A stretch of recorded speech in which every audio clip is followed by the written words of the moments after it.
انبیاء کو بھی اجلانی ہے مگر ایسی کے فقط آنی ہے۔ الحمدللہ رب العالمین والصلاة والسلام على سید المرسلین اما بعد فاعوذ باللہ من الشیطان الرجیم بسم اللہ الرحمن الرحیم الصلاة والسلام علیک یا رسول اللہ وعلى آلک واصحابک یا حبیب اللہ الصلاة والسلام علیک یا نبی اللہ وعلى آلك وأصحابك يا نور اللہ۔ سرکار نامدار، مدینے کے تاجدار، دو عالم کے مالک و مختار، باذن پروردگار، غیبوں پہ خبردار، شفیع روز شمار، جناب احمد مختار صلی اللہ تعالی علیہ وآلہ وسلم کا فرمان عالی شان ہے، اذا نسیتم شیئا فصلوا علی تذکروہ ان شاء اللہ تعالی۔ فرمایا جب تم کسی چیز کو بھول جاؤ تو مجھ پر درود پاک پڑھو، ان شاء اللہ عز وجل یاد آ جائے گی۔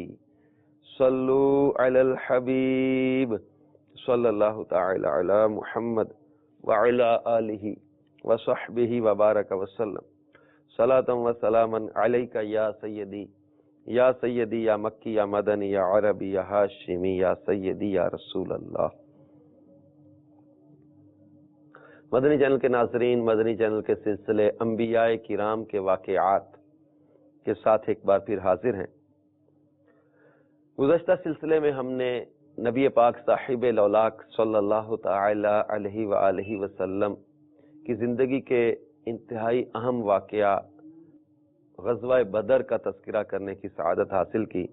غزوہ بدر کے بعد کے کچھ اہم واقعات کو ہم یہاں پر ذکر کریں گے کہ فتح کے 3 دن بعد، یعنی غزوہ بدر میں اللہ تعالیٰ نے مسلمانوں کو فتح عطا فرمائی، تو فتح کے 3 دن بعد سرکار صلی اللہ تعالی علیہ وآلہ وسلم بدر سے تمام اموال غنیمت اور کفار قیدیوں کو ساتھ لے کر روانہ ہوئے۔ وادی صفرا میں پہنچے تو اموال غنیمت کو مجاہدین کے درمیان تقسیم فرمایا، اور جب مدینہ المنورہ میں پہنچے تو اس دن سرکار مدینہ صلی اللہ تعالی علیہ وآلہ وسلم کی شہزادی حضرت سیدتنا بی بی رقیہ رضی اللہ تعالی عنہا کی تدفین ہو رہی تھی، یعنی سیدنا عثمان غنی رضی اللہ تعالیٰ عنہ کی زوجیت میں تھیں بی بی رقیہ رضی اللہ تعالی عنہا۔ تو سرکار صلی اللہ تعالی علیہ وسلم نے حضرت عثمان غنی کو ان کی زوجہ یعنی شہزادی مصطفیٰ صلی اللہ تعالی علیہ وسلم بی بی رقیہ کی تیمارداری کے لیے رہنے کا حکم دیا تھا، اس لیے وہ حضرت عثمان غنی رضی اللہ تعالیٰ عنہ جنگ بدر میں شامل نہیں ہو سکے تھے، لیکن سرکار مدینہ صلی اللہ تعالی علیہ وسلم نے مال غنیمت میں سے ان کو مجاہدین بدر کے برابر ہی حصہ عطا فرمایا اور ان کے برابر ہی اجر و ثواب کی بشارت بھی دی۔ اسی لیے حضرت عثمان غنی کو بھی اصحاب بدر کی فہرست میں شمار کیا جاتا ہے۔ اصحاب بدر افضل ترین لوگوں میں سے ہیں، تو یوں سرکار مدینہ صلی اللہ تعالی علیہ وآلہ وسلم نے حضرت عثمان غنی کو بدر کے مجاہدین کے برابر ہی حصہ عطا فرمایا۔ تو میرے پیارے اسلامی بھائیوں اور مدنی چینل کے ناظرین، حضور اقدس صلی اللہ تعالی علیہ وسلم نے فتح کے بعد حضرت زید بن حارثہ کو فتح مبین کی خوشخبری سنانے کے لیے مدینہ پاک بھیج دیا تھا۔ چنانچہ حضرت زید بن حارثہ یہ خوشخبری لے کر جب مدینہ منورہ پہنچے تو تمام اہل مدینہ جوش مسرت کے ساتھ حضور صلی اللہ تعالی علیہ وآلہ وسلم کی آمد کا انتظار کرنے میں بے قرار رہنے لگے، اور جب تشریف آوری کی خبر پہنچی تو اہل مدینہ نے آگے بڑھ کر مقام روحا میں آپ کا پرجوش استقبال کیا۔ کفار مکہ جب اسیران جنگ بن کر مدینہ میں آئے، تو جب یہ جنگ غزوہ بدر کا اختتام ہوا تو بہت سے کفار جو تھے وہ قیدی بنا لیے گئے تھے۔ اب جب یہ قیدی بنا کر مدینہ پاک میں لائے گئے تو ان کو دیکھنے کے لیے بہت بڑا مجمع بھی اکٹھا ہو گیا، اور لوگ ان کو دیکھ کر کچھ نہ کچھ بولتے رہے۔ ان قیدیوں کو سرکار مدینہ صلی اللہ تعالی علیہ وآلہ وسلم نے صحابہ کرام میں تقسیم فرما دیا، اور یہ حکم دیا کہ ان قیدیوں کو آرام کے ساتھ رکھا جائے۔ چنانچہ 2 4 قیدی صحابہ کے گھروں میں رہنے لگے، اور صحابہ نے ان کے ساتھ کیسا سلوک کیا؟ میرے مدنی چینل کے ناظرین، یہاں بہت ہی اہم اور بہت ہی خوبصورت اسلام کی جو ہے وہ تعلیمات کا ایک درس ہمارے سامنے آ رہا ہے۔ اللہ کے محبوب صلی اللہ تعالی علیہ وآلہ وسلم کی تربیت۔ اب وہ کفار جنہوں نے اتنی تکلیفیں دی تھیں، اتنی اذیتیں دی تھیں، مکہ المکرمہ میں کس قدر ان لوگوں نے تنگ کیا تھا مسلمانوں کو، یہاں تک کہ ہجرت کرنا پڑی مسلمانوں کو، مکہ چھوڑنا پڑا، کانٹے بکھیرے رستوں میں، گلیوں میں پکڑ پکڑ کر مارا صحابہ کرام کو، اذیتیں دی، تپتی ریت پہ کسی کو لٹا کے مارا گیا، کسی کو جو ہے وہ سنگلوں سے باندھ کر مارا گیا، طرح طرح کی تکلیفیں اور اذیتیں جن لوگوں نے دیں۔ اب جب وہی قیدی بنا کر وہ لوگ اب صحابہ کرام میں تقسیم کیے گئے، 2 4 قیدی بنا کر، اور صحابہ نے ان کے ساتھ یہ سلوک کیا کہ ان لوگوں کو، یعنی قیدیوں کو، گوشت روٹی وغیرہ حسب مقدور بہترین کھانا کھلاتے تھے، اور خود کھجور اور پانی کھا کر گزارا کر لیتے تھے۔ یہ سیرت کی کتابوں میں لکھا ہے واضح کہ صحابہ کھجور اور پانی سے گزارا کر لیتے تھے خود، لیکن قیدیوں کو اچھا کھانا کھلاتے تھے، گوشت اور روٹی کھلاتے تھے ان کو۔ میرے مدنی چینل کے ناظرین، صحیح بخاری شریف کی ایک روایت میں حضرت عباس کا ذکر ہے، جو حضور صلی اللہ تعالی علیہ وسلم کے چچا بھی تھے۔ تو قیدیوں میں جب حضرت عباس آئے تو ان کے بدن پر کرتا نہیں تھا، لیکن وہ اتنے لمبے قد کے آدمی تھے کہ کسی کا کرتا ان کے بدن پر ٹھیک نہیں اترتا تھا۔ عبداللہ بن ابی منافقین کا سردار چونکہ قد میں ان کے برابر تھا، اس لیے اس نے اپنا کرتا ان کو پہنا دیا۔ یہ بخاری میں یہ روایت ہے کہ حضور صلی اللہ تعالی علیہ وآلہ وسلم نے عبداللہ بن ابی کے کفن کے لیے جو اپنا پیراہن شریف عطا فرمایا تھا، وہ اسی احسان کا بدلہ تھا۔ تو ان قیدیوں کے بارے میں سرکار مدینہ صلی اللہ تعالی علیہ وآلہ وسلم نے صحابہ کرام سے مشورہ فرمایا کہ ان کے ساتھ کیا معاملہ کیا جائے۔ یہ اللہ کے محبوب علیہ الصلوۃ والسلام کی کمال انکساری بھی ہے اور امت کی تعلیم بھی ہے۔ آپس میں مشورے میں برکت ہوتی ہے۔ اب مشورہ فرمایا کہ ان کے ساتھ کیا معاملہ کیا جائے۔ حضرت عمر رضی اللہ تعالی عنہ نے یہ رائے دی کہ ان سب دشمنان اسلام کو قتل کر دینا چاہیے، اور ہم میں سے ہر شخص اپنے اپنے قریبی رشتہ دار کو اپنی تلوار سے قتل کرے۔ ان کا جوش ایمانی کا تھا کہ یہ لوگ میرے آقا صلی اللہ تعالی علیہ وآلہ وسلم سے لڑنے آئے ہیں، اللہ کے محبوب سے لڑنے آئے ہیں، اللہ کے دین کو مٹانے کے لیے آئے ہیں۔ حضرت عمر رضی اللہ تعالی عنہ نے اپنی رائے یہ دی، مگر حضرت سیدنا ابوبکر صدیق رضی اللہ تعالی عنہ نے یہ مشورہ دیا کہ آخر یہ سب لوگ اپنے عزیز و اقارب ہی ہیں، لہذا انہیں قتل نہ کیا جائے، بلکہ ان لوگوں سے بطور فدیہ کچھ رقم لے کر ان سب کو رہا کر دیا جائے۔ اس وقت مسلمانوں کی مالی حالت بھی کمزور تھی، تو صدیق اکبر نے کہا کہ مسلمانوں کی مالی حالت کمزور ہے، فدیہ کی رقم سے مسلمانوں کی مالی امداد کا سامان بھی ہو جائے گا، اور شاید آئندہ اللہ تعالی ان لوگوں کو اسلام کی توفیق نصیب فرما دے۔ سرکار مدینہ صلی اللہ تعالی علیہ وآلہ وسلم نے حضرت سیدنا صدیق اکبر رضی اللہ تعالی عنہ کی رائے کو پسند فرمایا، اور ان قیدیوں سے 4 ہزار درہم فدیہ لے کر ان لوگوں کو چھوڑ دیا۔ اب میرے مدنی چینل کے ناظرین، یہاں ہمارے لیے ایک بہت پیاری حکمت اور درس اس میں یہ ہے، حضرت سیدنا فاروق اعظم نے اپنا مشورہ دیا، لیکن سیدنا صدیق اکبر رضی اللہ تعالی عنہ نے اس سے ہٹ کر مشورہ دیا۔ اللہ کے محبوب علیہ الصلوۃ والسلام نے ان کے مشورے کو ترجیح دے دی. لیکن فاروق اعظم رضی اللہ تعالیٰ عنہ نے اپنی رائے یا اپنے مشورے پر کسی قسم کی جو ہے وہ شدت کا مظاہرہ نہیں کیا، کسی قسم کا اعتراض نہیں کیا کہ میں نے تو یوں مشورہ دیا تھا، میں نے تو یہ رائے دی تھی. یعنی یہ مشورے کا ایک بہترین ہمارے سامنے جب مدنی پھول بھی آ گیا کہ اپنی رائے دیں، جس کو رائے دے رہے ہیں، جس کو مشورہ دے رہے ہیں، اب وہ جس کی رائے یا جس کے مشورے کو قبول کرے. ہمارے اندر جیسے نگران ہوتے ہیں، ذمہ دار ہوتے ہیں، ہمارے ان کو ہم مشورہ دیتے ہیں، اب مدنی مشورہ ہم ناقص سمجھ کر دیتے ہیں. اب قبول ہو جائے تو ٹھیک، نہیں قبول ہو تو کوئی بات نہیں، اپنی رائے کو بہتر نہ سمجھا جائے.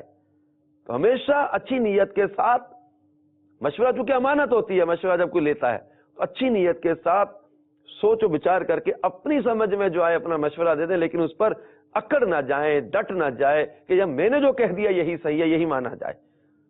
اور سرکار مدینہ صلی اللہ تعالی علیہ وآلہ وسلم نے فدیہ لیکن کو چھوڑنے کا اعلان کیا، اور جو مفلسی کی وجہ سے فدیہ نہیں دے سکتے تھے، یعنی غریب تھے کئی قیدی ان کے، وہ یوں ہی بلا فدیہ چھوڑ دیے گئے.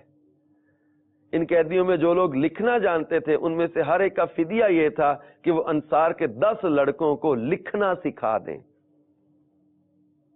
اور میرے مدنی چینل کے ناظرین، حضرت عباس کا فدیہ کیا بنا؟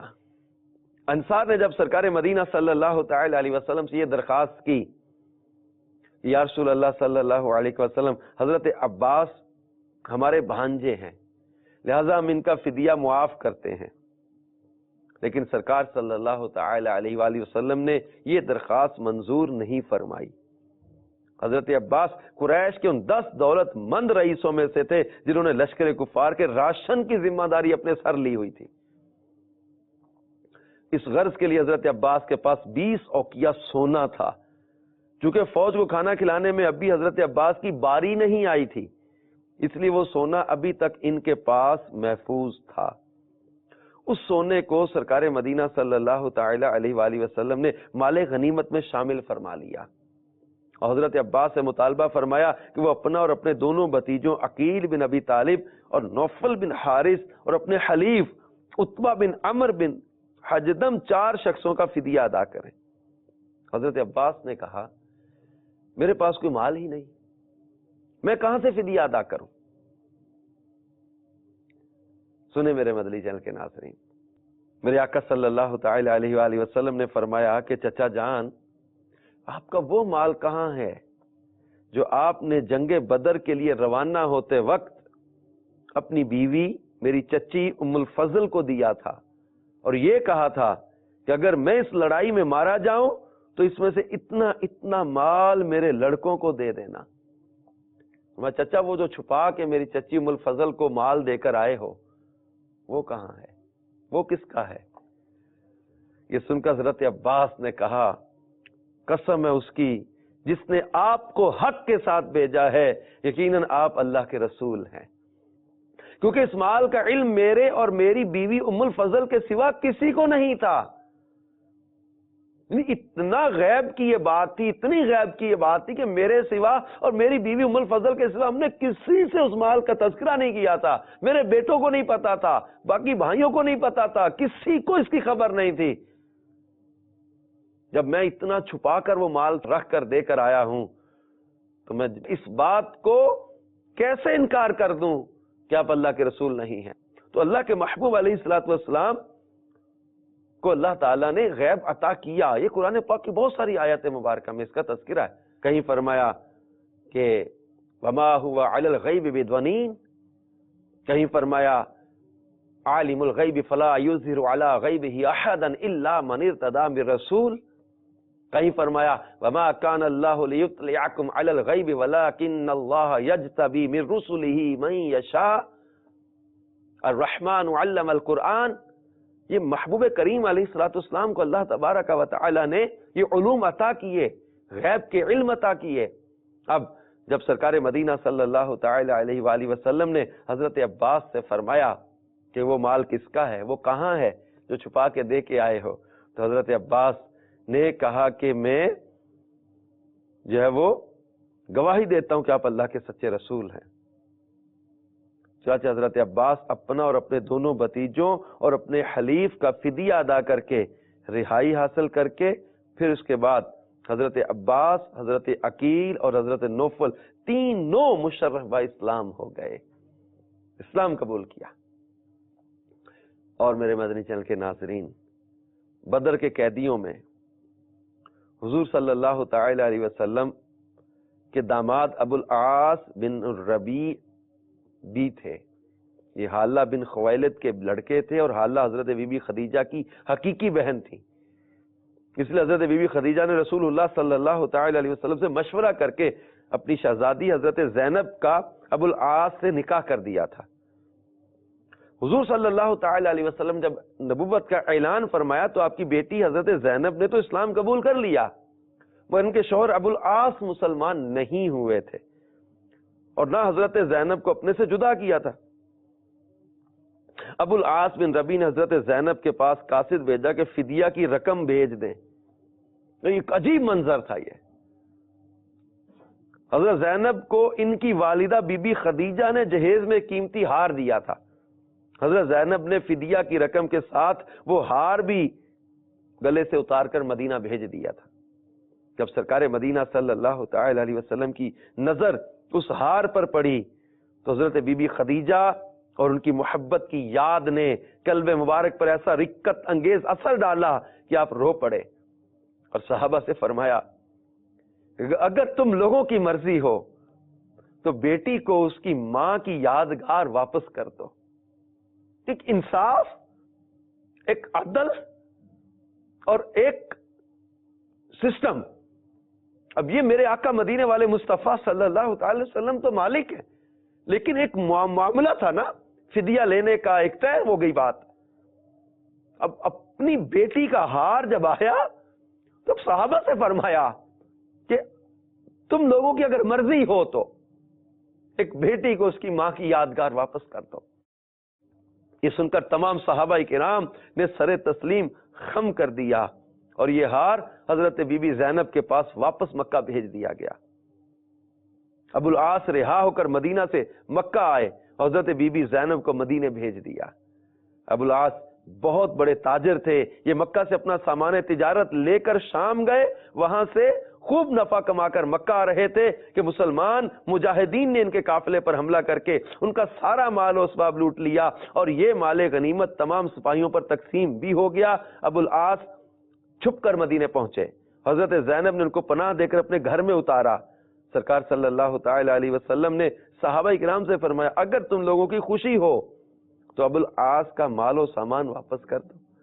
فرمان رسالت کا اشارہ پاتے ہی تمام صحابہ نے مال اور سامان ابو العاص کے سامنے رکھ دیا۔ ابو العاص اپنا سارا مال و اسباب لے کر مکہ آئے اور اپنے تمام تجارت کے شریکوں کو پائی پائی کا حساب سمجھا کر سب کو اس کے حصے کی رقم ادا کر کے فرمایا کہ آج سے میں مسلمان ہوتا ہوں۔ اپنے مسلمان ہونے کا اعلان کیا اور اہل مکہ سے کہہ دیا کہ میں یہاں آ کر اور سب کا پورا حساب ادا کر کے مدینے جاتا ہوں، تاکہ کوئی یہ نہ کہہ سکے کہ ابو العاص ہمارا پیسہ لے کر اور پیسے کے تقاضے کے ڈر سے مسلمان ہو کر مدینے بھاگ گیا ہے۔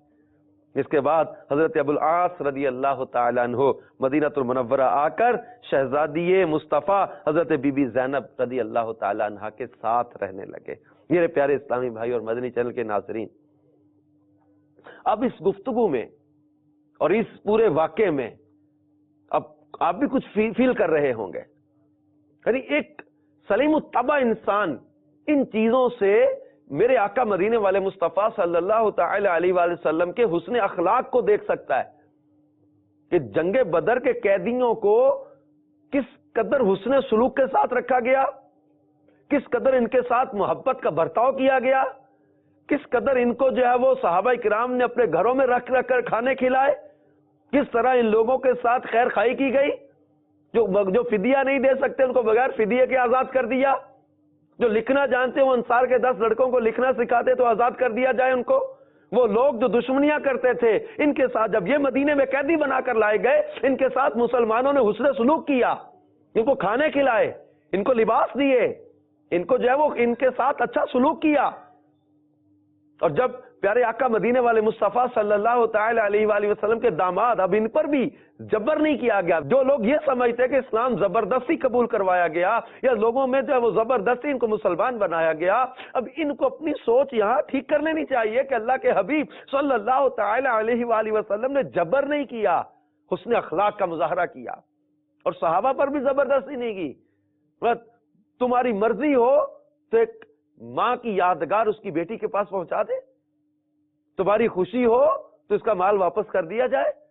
اب یہ صحابہ کرام کو بھی آپ نے حکمن نہیں فرمایا، لیکن غلاموں کی اطاعت یہ تھی کہ محبوب کا اشارہ بھی سمجھتے، اور اتنا حسن اخلاق سے متاثر ہو کر حضرت ابو العاص رضی اللہ تعالیٰ عنہ مسلمان ہو گئے۔ اب یہ ہے حسن اخلاق کی برکتیں، یہ ہے نرمی کی برکتیں، یہ ہے حکمت عملی کی برکتیں، یہ ہے نیکی کی دعوت دینے کا خوبصورت انداز، برائی سے منع کرنے کا خوبصورت انداز، یہ دلوں میں اترنے کا ایک بہترین انداز۔ سختی جو ہے یہ مطلب اگلے بندے کو چپ تو کرا دے گی لیکن مطمئن نہیں کر سکے گی۔ حسن اخلاق، نرمی، شفقت، محبت، پیار، یہ ہے ایک مبلغ کے اندر ایک یہ اوصاف۔ اللہ ہمیں نصیب کر دے۔ ہمارے دور کے حسین مبلغ امیر اہل سنت کا صدقہ، ہمارے دور کے با کمال مبلغ امیر اہل سنت کا صدقہ، ہمارے دور کے کامیاب مبلغ امیر اہل سنت کا صدقہ اللہ ہمیں نصیب کر دے۔ ہمیں حسن اخلاق کی یہ چاشنی عطا کر دے، یہ حکمتیں عطا کر دے جو امیر اہل سنت کو ملی ہیں فیضان مصطفیٰ صلی اللہ تعالی علیہ وآلہ وسلم سے، فیضان غوث و رضا سے۔ تو میرے مدنی چینل کے ناظرین، بدر کے بعد کے واقعات کا ہم تذکرہ کر رہے تھے، تو اسی میں علم غیب مصطفیٰ کا ذکر بھی آیا، حسن اخلاق کا ذکر بھی آیا، اور اس کے ساتھ بدر میں کفار قریش کی شکست فاش کی خبر جب مکے میں پہنچی، ایک طرف مدینے میں یہ کیفیتیں تھیں، اب مکے میں کیا ہوا؟ کوہرام مچا، گھر گھر جو ہے وہ شور مچا تھا، ماتم کدہ بنا ہوا تھا، اور اس خیال سے کہ مسلمان ہم پر ہنسیں گے، ابو سفیان نے پورے شہر میں اعلان کر دیا کہ خبردار کوئی شخص روئے نہ۔ اس لڑائی میں اسود بن عبد المطلب کے 2 لڑکے عقیل اور زمعہ اور ایک پوتا حارث قتل ہوئے تھے۔ اس صدمہ جاں کا سے اسود کا دل پھٹ گیا، وہ چاہتا تھا کہ اپنے ان مقتولوں پر خوب پھوٹ پھوٹ کر روئے تاکہ اس دل کی بھڑاس نکلے، لیکن دل میں کڑتا رہا اور آنسو بہاتے بہاتے اندھا ہو گیا۔ ایک دن شہر میں کسی عورت کے رونے کی آواز آئی تو اس نے اپنے غلام کو بھیجا، دیکھو کون رو رہا ہے، کیا بدر کے مقتولوں پر رونے کی اجازت ہو گئی ہے؟ میرے سینے میں رنج و غم کی آگ سلگ رہی ہے، میں بھی رونے کے لیے بے قرار ہوں۔ غلام نے بتایا کہ ایک عورت کا اونٹ گم گیا ہے، وہ اسی غم میں رو رہی ہے۔ برکف میرے مدنی چینل کے ناظرین، ایک دن عمیر اور صفوان دونوں حتیم کعبہ میں بیٹھے ہوئے مقتولین بدر پر آنسو بہا رہے تھے۔ ایک دم صفوان بول اٹھا، عمیر، میرا باپ اور دوسرے رؤسائے مکہ جس طرح بدر میں قتل ہوئے، ان کو یاد کر کے سینے میں دل پاش پاش ہو رہا ہے، زندگی میں کوئی مزہ باقی نہیں رہا۔ عمیر نے کہا، صفوان تم سچ کہتے ہو، میرے سینے میں بھی انتقام کی آگ بھڑک رہی ہے۔ میرے عزیز و کرام بھی بدر میں بے دردی کے ساتھ قتل کیے گئے، میرا بیٹا مسلمانوں کی قید میں ہے، خدا کی قسم اگر میں قرض دار نہ ہوتا اور بال بچوں کی فکر سے دوچار نہ ہوتا تو ابھی میں تیز رفتار گھوڑے پر سوار ہو کر مدینے جاتا اور دم زدن میں دھوکے سے محمد صلی اللہ تعالی علیہ وآلہ وسلم کو قتل کر کے فرار ہو جاتا۔ یہ سن کر صفوان نے کہا، عمیر تم نے بچے اور قرض کی فکر نہ کرو، یہ ساری میری ذمہ داری۔ عمیر گھر گیا، زہر میں جب وہ بجھی ہوئی تلوار لی، گھوڑے پر سوار مدینے گیا۔ مدینے پہنچا تو حضرت عمر نے پکڑ لیا باہر، گلا دبائے، گردن پکڑے، حضور صلی اللہ تعالی علیہ وسلم کی بارگاہ میں لایا۔ پوچھا، عمر کیوں آئے؟ کہنے لگا، اپنے بیٹے کو چھڑانے لایا۔ آپ نے فرمایا، عمر وہ جو حتیم میں بیٹھ کر تم اور صفوان باتیں کر رہے تھے، کیا میرے قتل کی سازش نہیں کی تھی تم نے؟ عمر سناٹے میں آ گیا اور میں کہا، تم نے قسم نہیں کھائی تھی کہ میں محمد صلی اللہ تعالی علیہ وسلم کو دھوکے سے قتل کر کے آؤں گا؟ عمر یہ غیب کی خبر سن کر گھبرا گیا، کہنے لگا، یہ راز تو میرے اور صفوان کے درمیان تھا صرف، اور ادھر مکے میں صفوان حضور کے قتل کی خبر سننے کے لیے بے قرار تھا، دن گن رہا تھا، لیکن ادھر مدینے میں کیا ہوا؟ عمیر نے جب یہ سنا کہ اللہ کے محبوب نے یہ غیب کی خبر دی، اس نے کہا کہ میں گواہی دیتا ہوں آپ اللہ کے سچے نبی ہیں۔ حضرت عمیر رضی اللہ تعالیٰ عنہ مسلمان ہو گئے۔ ادھر صفوان انتظار میں ہے کہ یہ قتل کی خبر لائے گا، بڑی مطلب بے چینی سے انتظار کر رہا ہے۔ حضرت عمیر مسلمان ہو کر مکہ آئے، اور جس طرح وہ پہلے مسلمانوں کے خون کے پیاسے تھے، تب وہ کافروں کے دشمن بن گئے اور اسلام کی تبلیغ کرنے لگے، اور جو ہے وہ ان کی نیکی کی دعوت سے الحمدللہ یہ زبردست کئی کفار مسلمان بھی ہوئے۔ میرے مدنی چینل کے ناظرین، دیکھیں پیارے آقا صلی اللہ تعالی علیہ وسلم کو ایک شخص قتل کرنے گیا ہے، لیکن میرے محبوب اسے بھی بڑی محبت، بڑی شفقت اور نرمی کے ساتھ اسلام کی دعوت دے رہے، تو کہہ رہے میں تو بیٹا چھڑانے آیا ہوں۔ آپ نے فرمایا وہ جو حتیم میں بیٹھ کر منصوبے بنا رہے تھے۔ اللہ اکبر کبیرہ، آئے بیمار تو ہر دکھ کی دوا دیتے ہیں، گالیاں دیتا ہے کوئی تو دعا دیتے ہیں، دشمن آ جائے تو چادر بھی بچھا دیتے ہیں۔ اللہ تبارک و تعالی اپنے پیارے حبیب صلی اللہ تعالی علیہ وآلہ وسلم کہ اس حسن اخلاق کا صدقہ ہمیں بھی عطا کرے۔ صلو علی الحبیب صلی اللہ تعالی علی محمد وعلی آلہ وصحبہ وبارک وسلم۔